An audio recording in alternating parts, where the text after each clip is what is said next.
Yes, absolutely. What happened was we worked shifts with Tupac. There was 4 to 5 of us that were rotating 2 days on, 2 days off with Tupac. And Tupac, now we're talking 95 in the beginning, okay? We're talking now being off of studio working to strictly bodyguarding. Tupac came to the record label. We started gearing more toward the artists as bodyguards, a few selected ones. And again, it was probably 20, 23 on the staff, but there was only a few selected ones that would actually do bodyguarding work. And I was one of them. Leslie Gaulden, Kenneth Archer, Marcus Cooper, and Kevin Hackey. And we were rotating Tupac. Tupac got tired of the rotation. After the rotation had ended, Reggie approached me, asked me, did I want to bodyguard Tupac? Every day, like, yeah, you get one person to relieve you. You guys work 12 on, 12 off. So I said, well, let me think about that. So, I thought about it, and eventually, I said, okay, I'll try it. I'll do it for. Well, one day, 1996, I told you all of that so I could get to what happened, how that happened. I was at home, and I was off. My shift was from 6 a.m. to 6 p.m. So I was off after 6 p.m. And the studio manager, I take that back, Right Way security manager was Al Gittin. And Reggie had appointed Al manager over all of the bodyguards and all over the security team. So I was at home. I got a phone call, Al Gittins, and Al said, he called me because at that point now I'm Tupac's main bodyguard. So he called me and he said, hey, Frank, he goes, I need you to come up here to the studio because Tupac is like going off, man. It was like uncontrollable, man, because I stuttered. Because I really, really need you to come up here and calm him down, talk to him. You need to, hold on, man. I said, I live in Orange County.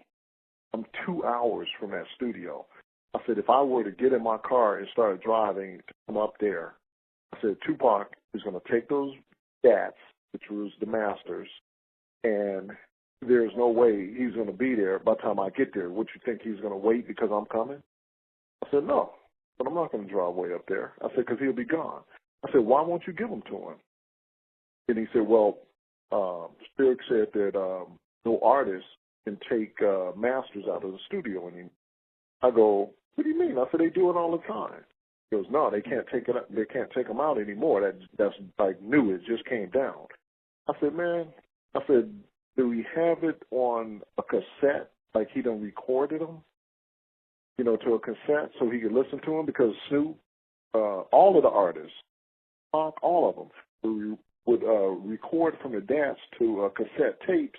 They would take the cassette tapes and listen to their music so they could see what they wanted to work on, or was everything good with it? Was it ready to go? Is it mastered right or whatever?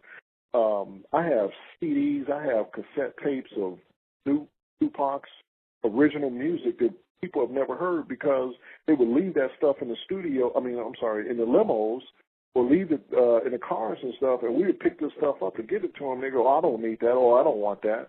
So we end up keeping it, the different bodyguards. That whole thing was all because things were changing.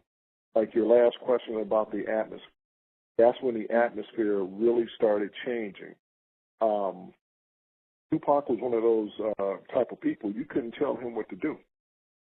Okay? If he's the artist, he's the top main artist, and he wanted to take his masters out of the studio, who was going to tell him no? Especially somebody that worked security. So he wasn't having it. He wasn't listening to that. It wasn't going to happen. And I wasn't going to drive from Orange County all the way back up to the studio to stop him, because even if I would have made it up there and he wasn't there, what was I going to do? Say, Pac, you can't take that? And I'm working with him. I'm working for him. Mm-hmm. At that point in time, our relationship was real tight. I wasn't going to tell him what he could take and what he can't take that was his. You know? So that whole thing about those masters not being able to be taken from the studio is because, in my opinion, things had drastically started to change, and Tupac knew what he was doing when he was taking those masters. He knew that he was about to start pulling back from studio and from Death Row. So he was trying to grab his masters as he was, making them. And that's that whole situation right there. And that's when everything started changing. That's a good question before this, your previous question. That was a good question. That's how the atmosphere started to change from 95 to 96. And orders like that started coming down. And that was the first one. No one can take masters out of this. Pac wasn't hearing it, wasn't having it, and he was taking his masters because there was something going on. We just hadn't found out or heard enough about it at that point in time, just that it was about to happen.